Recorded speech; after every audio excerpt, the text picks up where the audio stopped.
Welcome to this Mark's Reviews and Tutorials video. I'm going to show you how to take the side window thing off here. This is necessary in order to change out your windscreen. It's also necessary to change out your front guard if you've got to get to this last bolt that's in underneath there.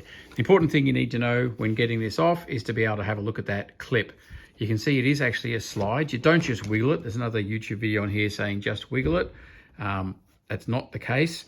You have got to, it's going to be clipped into here, so you've got to slide this down, and then these clips will release and it will come out.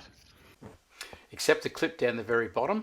If you see that clip there, it actually has to slide the other way. That's part of the guard, and you can see there to get that out, it has to slide up. So if you're working on the side ones, you can see the pins there that are holding it in place.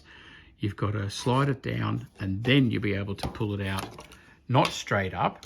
You'll be able to pull it out that way. On this is that this actually needs to come off and be mounted onto the car into that little slot. So it slides in the opposite direction, and then you just clip that on to place. So this one you actually mount onto the guard as part of the new guard. Comes to putting this trim back on. Yours may have, like mine, this little bit of rubber has popped out, and it's a matter of you need to put it back into position and then poke it. You see that there is down in the right position and that there isn't. You just have to press this side in first, put it in, then you press it down, and the little screwdriver was the best, just the small one.